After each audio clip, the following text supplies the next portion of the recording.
Okay, folks, imagine you went to a restaurant, and every time you went to that restaurant, you had the orange smoothie.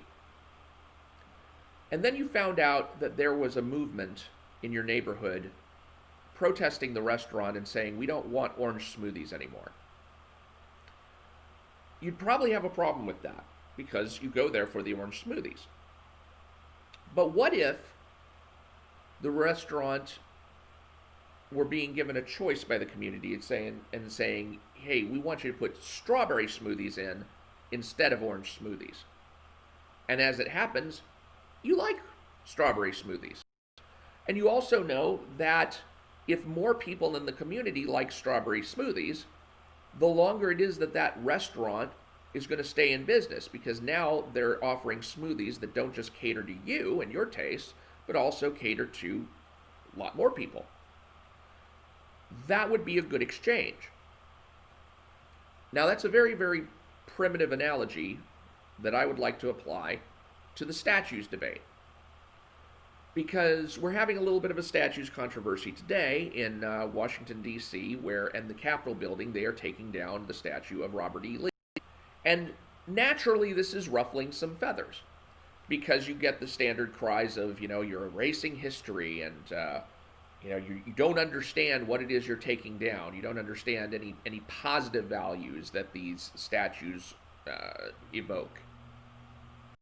And there is that assumption on the conservative side, by the way, that if people put up a statue, it was because they put up a statue thinking that this was going to evoke positive values and positive memorialization. There's always that fear on the conservative side that if you take something like that away, then you're taking away a positive that you may not see now but is actually there. What's also galling about such changes is the idea of replacing something with nothing, because all that is tearing down. An erasure, a blanking out, a void. Now, maybe things like the statue of Robert E. Lee should be taken down. Maybe Abraham Lincoln's name should be removed from a high school, if that's ruffling enough feathers in that high school. But it also ruffles feathers on the other side to see these names erased with nothing to go in their place. And I think that's the very important thing. And I think that's the kind of compromise we should be able to make. We can remove what offends you if you can tell us what you're going to put in its place. And as it happens, today's statue removal comes with that exchange of what we're going to put in its place. Barbara Rose Johns is a prominent civil rights leader who was even called, though being a woman, one of the fathers of the civil rights movement. And she is getting a statue to go in place of the statue of Robert E. Lee. So essentially, they are replacing the statue in the nation's capital of a civil rights denier with a civil rights activist. I think that's a good exchange. I think that's worthy. Now, if they were just taking down the statue and not putting anything in its place, that'd be one thing. I would object to that, because I would say, look, the people who put that statue of Robert E. Lee there believed they were doing something positive. We should assume that there is some positive to that, and we should leave it up until you can put a better positive in its place. But I think that's been accomplished here. I think that since we know that this statue of Barbara Rose Johns is going to replace the statue of Robert E. Lee, that we can therefore say, okay, we've made the better deal. We've made a good exchange.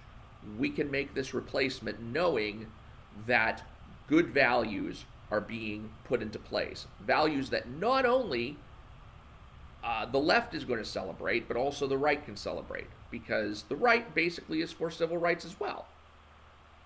They don't go about it in the same way. They don't have the same philosophy towards civil rights and equal rights that the left does. because the left goes too far and says, well, we want equal results, not just equal rights.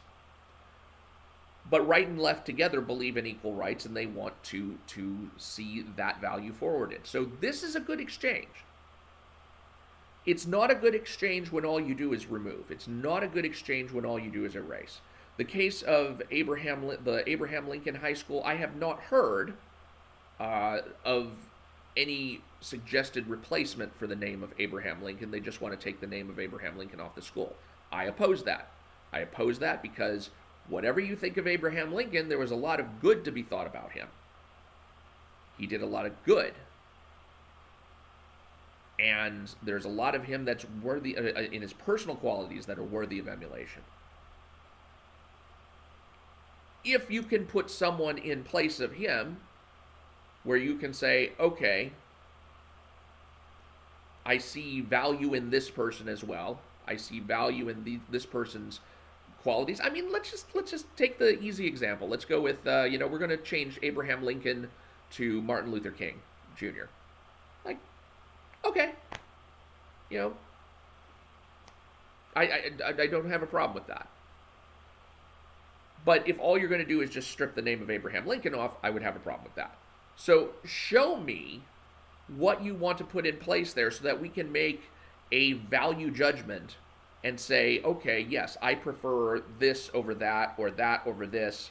We're making comparison between something and not between something and nothing. Because one of the image problems that the left has, and it's a serious image problem, is the idea that the left is all about tearing down our institutions and putting nothing of value in its place.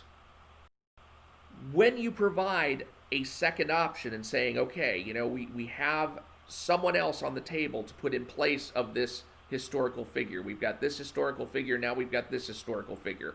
Let's make our choice.